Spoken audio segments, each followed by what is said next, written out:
Delivery boy का कत्ल होता है, इतनी दियत दे रहे हैं। ना अल्लाह के फजल से डील होगी, कैफरे किरदार तक पहुंचाना अल्लाह के फजल से। 4 महीने में हमारे घर से दूसरा जनाजा उठा है। जब बाप इस दुनिया से गया है तो रईस के पास गया है कि यार मुझे ना यहाँ दफनाना, कि उसको जिंदा को ये नोचते रहे हैं। वो जब चीज़ें जहन में आती ना तो एक बार हमारी भी रूह कांप जाती। वो मनोरंजन बेचने वाले लोग हैं जो यूट्यूबर है, मैं देखता हूँ थंबनेल लगा क्योंकि वो इतने ये हो गया वो हो गया। इनको माफ करने के लिए तैयार हैं कि नहीं है? कि क्या उसको क्या मुंह लेके जाएंगे उसके सामने कि दुनिया में हमने तुम्हारा सौदा कर लिया था।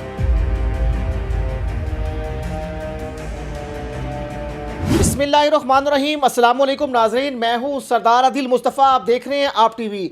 नाजरीन, तख्ते लाहौर में डिलीवरी बॉय का कत्ल होता है और ये कत्ल जो है हाई प्रोफाइल केस बन जाता है मीडिया की और तमाम ना सिर्फ लाहौरियों की बल्कि पूरे मुल्क से, और जो है गैर मुल्की भी जो है जहाँ जहाँ उर्दू समझी जाती है इस केस को जो है मीडिया पे, सोशल मीडिया पे देखते हैं और जो है अपनी जो है तवज्जो का मरकज़ ये केस बन जाता है। और जो है रईस इसका नाम है, रईस को कत्ल किया जाता है और जो है कत्ल करने के बाद भी इसकी लाश को अजियत दी जाती है, जला दिया जाता है, प्लास से जो है इसके दांत तोड़ दिए जाते हैं और मज़ीद तशद्दुद किया जाता है। अब जो है एक बात जो है सोशल मीडिया पे गर्दिश कर रही है वो ये है कि क्या जो है रईस के अहले खाना जो है इनको जो है दूसरी पार्टी को जिन्होंने तशद्दुद करके मारा इनको माफ़ करने के लिए तैयार हैं कि नहीं है। ये सारी बात चल रही है कि वो दियत देने के लिए भी तैयार है, कितनी दियत दे रहे हैं, ये तमाम जो है मौज़ूआत जो है सोशल मीडिया पे डिस्कस हो रहे हैं।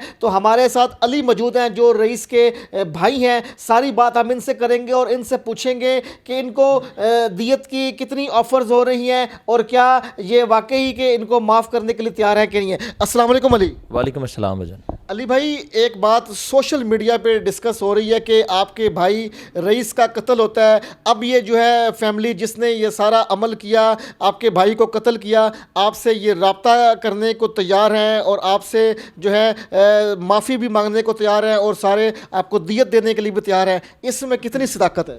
भाई पहली बात तो ये, ना तो हमारी इनके साथ कोई डील हुई है, ना अल्लाह के फजल से डील होगी। अजान हो रही, मैं फिर भी आपको कह रहा हूँ, पहले भी मैंने आपको बताया, आज भी बता रहा हूँ कि ना हमारी इनके साथ कोई डील हुई है, ना डील होगी।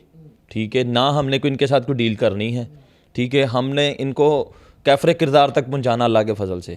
ठीक है, क्योंकि हमारा बच्चा था, लफ्ते जिगर था हमारा। ठीक है, हमें तो वो भूलता नहीं है। ठीक है, जवान बेटे के गम की वजह से बाप इस दुनिया से चला गया कि इंसाफ को तरसते हुए अपने बेटे के इंसाफ के लिए तरसता हुआ।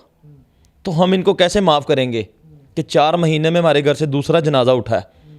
तो अहले इलाका हमारा फिर से कांप उठा है कि यार क्या हो क्या गया, हमारे इदारों को, इदारे सो रहे हैं हमारे। आप देखें एक रिसेंटली एक वाक़या हुआ है, सादों की गुजरावाला का वाक़या हुआ है। वो 13 साल का बच्चा था, उसको जला दिया गया। इसी तरह सेम सिचुएशन, सेम उसका केस भी सेम, मैटर भी सेम है। सेक्सुअल रिलेशन था उधर भी, इधर भी सेक्सुअल रिलेशन था। ठीक है, वो सारी बातें वैसे ही हुई। बच्चे ने वो देख लिया, सारा मामला हुआ, उसको पकड़ के उन्होंने मारा, गला दबा के जैसे किया। ठीक है, वो आप देखें, अगर इस कातिल को, फरहान को, रईस के कातिल को अगर वक्त पे सज़ा दी जाती तो शायद आज वो सानिया गुजरावाला ना होता हो, आज वो बच्चा ज़िंदा होता, उस बच्चे के साथ इस तरह की ज़्यादती ना हुई होती। ठीक है, हमारे बच्चे के साथ तो ज़्यादती की इन लोगों ने, उसको ज़िंदा टॉर्चर करते रहे, तशद्दुद करते रहे, उसकी वीडियोस बनाते रहे। ठीक है, ये इंसानियत है? ये कहाँ की इंसानियत है मेरे भाई?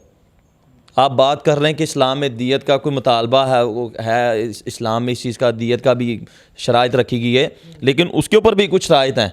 वो किस तरह की शराइत है? वो इसी तरह की शराइत है कि देखें, अगर आपके घर का कोई कफ़ाल जो कफ़ील है वो इस दुनिया से चला जाता है तो आप दियत, अल्लाह माफ़ करे, ना तो हमारा वो इस तरह को है था मैटर, क्योंकि हमारा बच्चा पढ़ा लिखा बच्चा था, छोटा बच्चा था। हम बड़े हैं अल्हम्दुलिल्लाह, हम अपनी मजदूरी करते हैं, सब कुछ है, अल्लाह पाक का शुक्र है, आपके सामने ही है सब कुछ।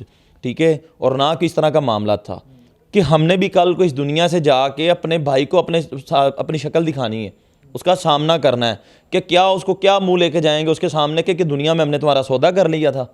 ये मेरे भाई हरगिज़ नहीं होगा, ना हम करने वाले हैं। ठीक है, कब्रिस्तान और मेरे घर का फासला 60 से 70 फीट का फासला आपने देखा है। मैं अपने बहुत से नाजरीन को, आपके नाजरीन को भी दिखा चुका हूँ कि 60 से 70 फीट का फासला है और रईस की कब्र बिल्कुल सामने दिखाई देती है। जब बाप इस दुनिया से गया है तो रईस के पास गया है।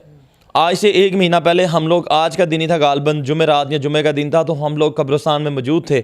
तो उधर ना मेरे भाई भी, मेरे मुझसे बड़े भाई वो भी मौजूद थे। तो वालिद साहब ने नसीहत की कि यार मुझे ना मेरी ये निशानदगी कर दी उन्होंने जगह की ना कब्र की, कि यार मुझे ना यहाँ दफनाना, आपने मेरी यहाँ तफ्तीन करनी है। तो भाई कहते अब्बा जी आप इस तरह की बातें करते हो, क्या हो गया आपको?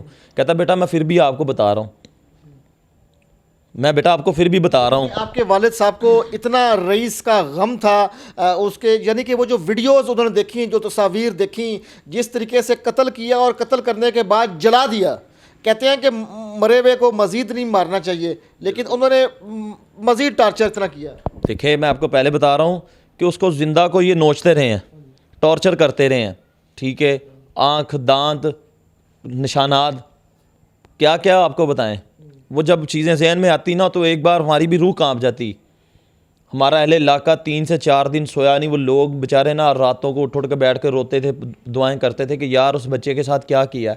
तो मैंने उनसे ये कहा, मैंने कहा अगर आप इतना कर रहे हो तो जिनका गया उनके ऊपर क्या बीत रही होगी। जब आपने ये वाक़या सारा सुना, देखा आपने, तो आपके ऊपर क्या बीती होगी। आप भी आखिर इंसान है, अल्लाह ताला ने आपको भी जान दी, शऊर दिया है। आपके को पेरेंट्स, आपके को अजीज़ोकार, जब जिन जिन जिन लोगों ने देखा होगा आपके रिलेटेड जो हैं, कोई रिश्तेदार कह लें। हमें भी बहुत अफसोस हुआ था, और यकीन जाने कि ये तस्वीर हम देख के हम भी, जो हमारी भी रूह कांप गई थी कि इतना तशद्दुद बंदे का। अच्छा, लेकिन अगर फिर भी उसके घर वाले जो हैं आते हैं, मिसाल के तौर पर आपसे माफ़ी मांगते हैं, अफसोस करते हैं, और जो है कहते ये तस्लीम करते हैं कि हमसे गलती होगी, ज़ाहिर इंसान है, जो है ख़ता का पुतला है, तो कोई आपके में गुंजाइश नहीं है माफ़ी की? नहीं भाई, गुंजाइश नहीं है, क्योंकि मैं आपको पहले बता रहा हूँ कि हम अब बालगिनिंग में खड़े होते हैं, हमें अपनी रईस की कब्र दिखाई देती है। पहले एक थी, अब 2 दिखाई देती। साथ में बाप को भी देखना पड़ता है कि हमने भी इस दुनिया से जाना है, सब ने जाना है। किसी ने भी यहाँ पे को पक्के तो रहना नहीं, ता क़यामत तक जाना सब नहीं एक ना एक दिन। लेकिन क्या मुंह लेके जाएंगे, अपने बाप को क्या दिखाएंगे कि बाप अपने जवान बेटे के गम की वजह से उनको पैरालाइज हो गया, ठीक है, बीमार हो गए, वो दिन ब दिन वीक होते गए। किसकी वजह से? अपने बेटे के गम की वजह से, कि मेरा जवान बेटा इस दुनिया से चला गया। उसको इतनी दर्दनाक मौत दी इन लोगों ने कि वो बाप बर्दाश्त नहीं कर सका। हम अपने बाप को रोज़ एंटरटेन करते थे, रोज़ उनको समझाते थे कि बाबा जी आप, हम भी आपके बच्चे हैं, आपने जीना हमारे लिए जीना है, हमने आपके लिए जीना है। रही इंसाफ की बात, वो अल्लाह देगा हमें इंसाफ, अल्लाह देगा। अच्छा, समझाते थे वालिद साहब को, वो गम लेके दुनिया से चले गए। अच्छा, सोशल मीडिया पे ये कौन लोग हैं जो ये डिस्कस कर रहे हैं कि सारा ये चीज़, एक बहस शुरू हो गई है कि आपकी जो है दियत की बात चल रही है, और जो है जल्द जो है ये आप लोग जो है उनसे रकम ले लेंगे और माफ़ कर देंगे? ये हरगिज़ नहीं है, ठीक है। वो लोग फक्की अपनी मनोरंजन बेचने वाले लोग हैं जो यूट्यूब पर मैं देखता हूँ थंबनेल लगा के कि वो इतने ये हो गया, वो हो गया।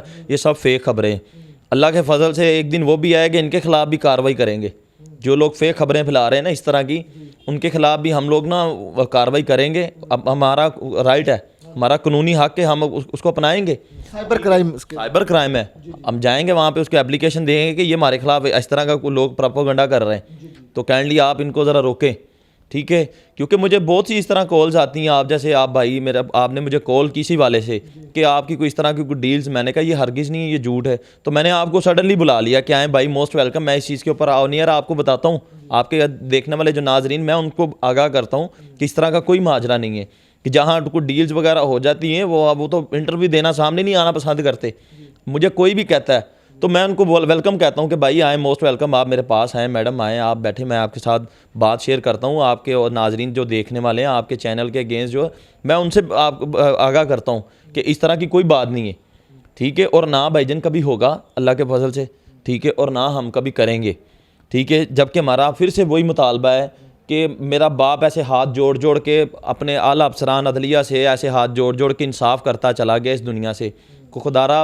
अब मेरी माँ बची है, वो भी बीमार है, वो भी उसी दिन गिरी है जिस दिन वाले साहब का सुना है कि वाले साहब का इंतकाल हो गया। वो भी सीढ़ियों से गिरी, उनको भी चोटें लगी हैं, ठीक है, वो भी सदमे में, ठीक है। जवान उसका बेटा चला गया इस दुनिया से, उसका खामन चला गया है, उस माँ के ऊपर क्या बीतरी होगी। आपकी सारी बातें, आपका मौक़िफ़ मैंने सुना, बिल्कुल दुरुस्त आप बात कर रहे हैं। अच्छा, मैं यहाँ पे एक सवाल एक व्यूवर्स के ज़हन में पैदा होता है कि ज़ाहिर है उन्होंने रईस का कत्ल किया और बेईमाना कत्ल हुआ, जिसकी जितनी पुरज़ोर मज़म्मत की जाए कम है, लेकिन क्या फ़रहान के घर वालों ने कोई शर्मिंदगी उनको हुई? क्या उन्होंने कभी आपसे रब्ता किया या इनडायरेक्ट तरीके से कोई पैगाम भेजा कि हम भी ज़ाहिर है गलती हो गई है, ये हम भी आपके गम में शरीक है, ऐसा नहीं होना चाहिए था? नहीं, ऐसा कुछ नहीं हुआ, ना कभी होगा अल्लाह के फजल से। जिस दिन मेरे वालिद साहब का कुलखानी का ख़त्म था तो उस दिन इनके एक दो वो थे जो इनके पीछे आते हैं, पुलिस स्टेशन भी आए हैं, कोर्ट में भी आए हैं, उनको मैंने वहाँ देखा। तो अब मस्जिद में खड़ा था, अल्लाह का घर था, अल्लाह की बारगाह थी, तो मैं वहाँ पे कुछ कह नहीं सकता था इनको। ठीक है, मैंने उनको भी फिर लास्ट में उनसे उनसे हमारी मुलाकात हुई थी कोर्ट में पिछले वीक 16 दिसंबर को उनसे मुलाकात हुई। तब मैंने उनको वार्निंग दी थी कि आपने नेक्स्ट टाइम हमारे घर नहीं आना प्लीज़, क्योंकि हमारे ज़ख़म जो है ना वो बहुत गहरे हैं। प्लीज़ आपकी मेहरबानी, आपने हमारे घर नहीं आना, क्योंकि आप जब हमारे सामने कोई इस तरह आएंगे तो हमें अच्छा नहीं लगेगा। ठीक है, वो कुछ भी वो भाई ये कह लें कि कुछ भी हो सकता है, क्योंकि हमारा अहले इलाका जानता है। तो अहले इलाका हमारे साथ खड़ा है इस वाले से कि पहले बेटा इस दुनिया से चला गया, फिर सदमे से लेके बाप इस दुनिया से चला गया। ठीक है, एक घर से 2 जनाजे निकले। अच्छा ये बताएं कि रईस ज़ाहिर है आपका भाई था और आपके वालिद साहब थे, अब 2 जो है आपके घर के आम फर्द नहीं रहे। गम बताएं कि क्या गम जो है आपके पे बीत रहा है और किस तरीके से इनकी यादें हैं? कुछ रईस की यादें शेयर करें, कुछ अपने वालिद साहब की, क्योंकि आपके वालिद साहब बहुत याद करते थे सारे इस अपने बेटे रईस को। देखिए भाई, बाप किसको अपनी औलाद अच्छी नहीं लगती, वो बाप के ऊपर क्या बीत रही होगी इस दुनिया। ये 4 माह में जब से रईस गया उनको पैरालाइज हो गया, उनको पैरालाइज हुआ। ठीक है, वो दिन ब दिन वीक होते गए। हर टाइम रईस की बातें हम अपने भाई को याद करते हैं। कल मेरी शादी को पूरे 2 साल हो गए, हम रात को भी तस्वीरें वगैरह देख के रो रहे थे अपने बाप की, अपने भाई की। वो सारी फ़ोटोज़ वगैरह मैंने आपके साथ भी शेयर की थी, मैंने आपको बताया था वो पेंट कोट वाली, वो मेरी शादी की वो फ़ोटोज़ थी सारी। तो मैं आपको बता रहा था कि हम तो देख के भाई रोते हैं, तड़पते एक एक लम्हे को कि फ़लाँ दिन वो रईस हमारे साथ ये कर रहा था, फ़लाँ दिन रईस हमारे साथ ये कर रहा था, हम फ़लाँ जगह गए थे, ये खाया था वहाँ, वो पिया था। वो हर लम्हा याद आता है। बिल्कुल, बाप का और भाई का जो है उनसे जुदाई का सदमा है ऐसा कि बर्दाश्त नहीं होता। अच्छा ये सारा केस चल रहा है, आज बेल भी थी, क्या वो उसके बारे में बताएं कि जो है वो कैंसिल हुई है और किस जगह पे, किस नहज पे आप जो है इस केस को देख रहे हैं? भाई बेल लगवाई थी उन्होंने, ये मकार जो आमना है इसकी बेल लगी थी। हमारे वकील हजरात हैं अदनान सलीम गुजर, उन्होंने बेल कैंसिल करवा दी। क्योंकि जज साहब के सामने कम्प्लीटली एविडेंस उन्होंने फ़ाइल रखी कि ये एविडेंस मौजूद है। वजह नात क्या बनी, एक औरत, ना तो वो फ़रहान को जानते थे, ना फ़रहान उनको जानता था। 7 माह इसका रिलेशन चलता रहा इस खातून का रईस के साथ। ठीक है, ताली 2 हाथ से बजती, 1 हाथ से नहीं बजती। ठीक है, आमना उसको घर बुलाती रही, वो जाता रहा, वो बाहर रईस बुलाता रहा, आमना आती रही। ठीक है, ये दोनों होटलिंग करते रहे, खाना पीना खाते रहे, आते रहे, जाते रहे, हर चीज़। जबकि पुलिस के पास कम्प्लीटली लोकेशन इनकी मौजूद है, जहाँ जहाँ आमना और रईस का मोबाइल गया है। ठीक है, 7 माह के दौरान उसकी कम्प्लीटली लोकेशन जो है पुलिस के पास मौजूद है। तो आप इसको किस बिहाफ पे इसको बेल देंगे? ठीक है, बुरी बेल इसको किस बिहाफ पे देंगे? तो अल्लाह का शुक्र है जज साहब ने वो उनकी बेल कैंसिल की। हमारे वकील साहब थे अदनान सलीम गुजर, उन्होंने इनकी बेल कैंसिल करवाई। तो मैं उनका भी बड़ा मशकूर हूँ कि दारे मौजूद है, जबकि हमारा आज भी वही मुतालबा है कि खुदारा जल्द से जल्द ना इस केस बेल कैंसिल हो गई, आपको इंसाफ मिलता हुआ दिखाई दे रहा है कि जल्द जो है आपको इंसाफ मिलेगा और जो है आपकी जो रूह जो है और आपके जिस्म और आपके ज़ख्म जो है जिस तरह से छन्नी उन पर मरहम रखी जाएगी। बिल्कुल ऐसे ही है। मैं आपको बता रहा हूँ कि जो आईओ साहब थे पहले, जो फर्स्टली जो हमारे केस को देख रहे थे, उन्होंने हमारे साथ कोऑपरेट अच्छा नहीं किया। मैं आज भी कहता हूँ, मैं पुलिस स्टेशन भी जाके कहा, मैंने आईजी साहब के ऑफिस भी गया, मैं एसपी साहब के पास, एसएसपी के साहब पास भी गया हूँ, मैं बहुत से अफसरान के पास गया हूँ, जबकि हमारा हक बनता था कि अपने भाई के इंसाफ के लिए हर दरवाज़ा, कानूनी दरवाज़ा खटखटाएँ। मैं गया हूँ, मैंने बताया, मैंने कहा हम यहाँ से सेटिस्फाइड नहीं है। अल्लाह की ये करनी हुई कि वो आईओ चेंज हो चुके हमारे। अब जो नए सईद साहब आईओ आए हैं वो हमारे साथ बहुत अच्छा कोऑपरेट कर रहे हैं। ठीक है, अल्लाह ताला उनको भी अपने हिफ्ज़ ईमान में रखे। ठीक है, और इंशाल्लाह हमें इंसाफ मिलेगा। ठीक है, अल्लाह के फजल से हमें इंसाफ मिलेगा, क्योंकि हमें अल्लाह से बढ़ के तवक्को जो है, दूसरी बात है वो है अपने इदारों के ऊपर। सबसे पहले अल्लाह के ऊपर तकवा है। ठीक है, अल्लाह के ऊपर तकवा है, फिर अपने इदारों के ऊपर है। हम अपने इदारों से इसी चीज़ की बार बार अपील करते हैं कि खुदारा हमें जल्द से जल्द इंसाफ फराहम किया जाए। हमारी बूढ़ी माँ है, उसके कलेजे को भी थोड़ी सी ठंडक मिल जाए कि आया कि मेरे बच्चे के कातलों को कैफरे किरदार तक पहुंचता हुआ मैं आखिरी सवाल आपसे, आखिरी सवाल। ज़ाहिर है आपके वकील से भी इस केस के ऊपर रात दिन डिस्कशन होती होगी। ज़्यादा से ज़्यादा आपके वकील साहब क्या कहते हैं कि फरहान और उसकी बेगम को कितनी सज़ा हो सकती है? इंशाल्लाह इनको सज़ा होगी, हम इनको फांसी पे लटकवाएंगे अल्लाह के फजल से। ठीक है, हमारा वही मुतालबा है। मैंने अपने वकील साहब को भी कहा, मैंने कहा हम आप दुआ करें, हम जोलियाँ उठा उठा के दुआ करते हैं कि अल्लाह ताला ऐसा मौज़ा लाए कि इनको ऐसी सज़ा हो कि कानून जो लिख के दे कि इनको चौक चौराहे में खड़ा करके सरेआम फांसी पे लटकाया जाए कि दुनिया के लिए इबरत का निशाना बने। कल को किस तरह कोई फ़रौन ना उठे, ठीक है, कल को किसी माँ का लाल ना बिछड़े। मैं फिर आपको दूसरी बात ये भी बता रहा हूँ कि जैसे मैं आपको पहले बता चुका हूँ कि अगर इसको टाइम पे सज़ा दी होती, ठीक है, इसको इबरत का निशाना बनाया होता, तो आज वो सानिया गुजरांवाला ना होता।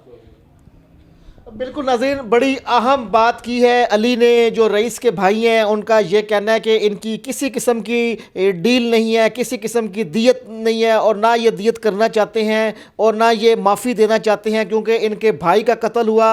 और दूसरा, इनके भाई के कत्ल की वजह से इनका बूढ़ा बाप जो है वो सदमा बर्दाश्त ना कर सका, और जो है 4 माह के अंदर 2 जो है जनाजे इस छोटे से घर से निकले हैं। और ज़ाहिर है कि जिस घर से 2 जनाजे निकले उनकी जुदाई का गम जो है वो घर वाले ही बर्दाश्त कर सकते हैं, या सदमे का जो फीलिंग्स है वही बता सकते हैं। आप और मैं उसका इमेजिन नहीं कर सकते। अल्लाह ताला इंसाफ का बोल बाला करे और जो है इनको भी जो है ताकि इनको भी सब्र आ सके। अभी तक ज़ाहिर है सब्र नहीं आ सका, क्योंकि मामला ही ऐसा हुआ है कि जवान भाई नहीं है और बाप नहीं है। तो आइंदा किसी नई वीडियो में किसी नए मौजू के साथ हाजिर खिदमत होऊंगा। आप देखते रहे आप टीवी। अल्लाह हाफिज़।